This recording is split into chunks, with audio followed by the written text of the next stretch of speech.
उमरदा के खानपुर में किसानों के सपने हुए चूर चूर। आपको बता दें कि ग्राम सभा की जमीन पर खड़ी 1000 बीघे की फसल कटाई प्रशासन ने मौके पर पहुंचे पूर्व ब्लॉक प्रमुख नवाब सिंह यादव खेत में ही बैठे धरने पर। इसी बीच उनकी एसडीएम तिरवा से भी हुई नोकझोंक। आपका दर्द, आपका दिल नहीं पसीजा, आप किसान के बेटे होके, अरे बटाई वाले को भी आधा मिल जाता है। कराया है आपने तो कराई होगी, खेती नहीं की होगी, आधा मिल जाता है बटाई वाले को भी। और उस समय मर गए थे सब जब धान गल रहा था। कैसे इन्होंने अपने गिरमी गहनों को रख के वो किया है। क्या सपने देखे थे धान को उगा के अपने बच्चों को कपड़ा लेंगे। कुछ कर्म करो एसडीएम साहब, सुबह फोन नहीं आप उठा रहे, आप सरकारी कर्मचारी हैं, कम से कम बता तो सकते हो। अरे हमें तो बता देते, नहीं आप बता देते, मैं फांसी दो आपको जो आपका प्रशासन है। हम लोग यादव है ना, यादव है ना, यादव इस देश का नागरिक नहीं रहा, देशद्रोही हो गया है। लेकिन पता है तो आपको होना चाहिए, इनका भी बहुत बड़ा योगदान है। अभी 3 दिन पहले तो हमने काम करा, तब आपने आरोप नहीं लगाए है। नहीं, हमारे लिए कोई नहीं, हमारी सरकारी सरकार है, सरकारी जमीन है। आप और कितने गांव में कराएंगे, और कितने गांव में कराएंगे। शुरुआत हो रही है, बनगवा में कराया आपने, और कितने गांव हम बताएंगे, करा देना, बिल्कुल करा देना आप। जोर कराएंगे, जोर कराएंगे। वहीं इसको लेकर क्या कुछ बोले नवाब सिंह यादव, आइए सुनते हैं।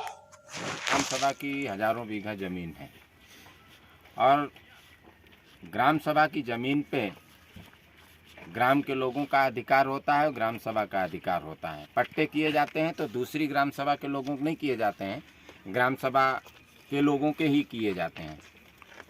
लोगों ने धान की खेती बोई, मैं मानता हूँ कि वो ज़मीन थी वो ग्राम सभा की थी, इनकी नाम की ज़मीन नहीं थी। लेकिन पैदा करने वाले, पालने वाले का अधिकार होता है कि 50 इस जमीन को कर चले आ रहे धान की फसल टकाए देखता रहा कैसे लोगों ने अपने घर के गहनों को गिरवी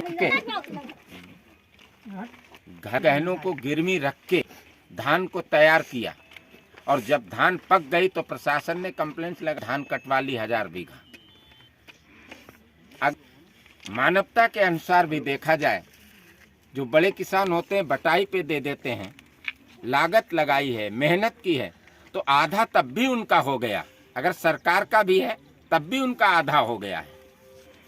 पहले पैसा 2000 बीघा के हिसाब से इकट्ठा कर रहे थे रेवेन्यू के अधिकारी, लेकिन वो पैसा आपसी खींचतान में अधिकारी, लेखपाल और तमाम अधिकारियों की उसमें सौदा नहीं पट पाया और आज धान को कटा लिया गया।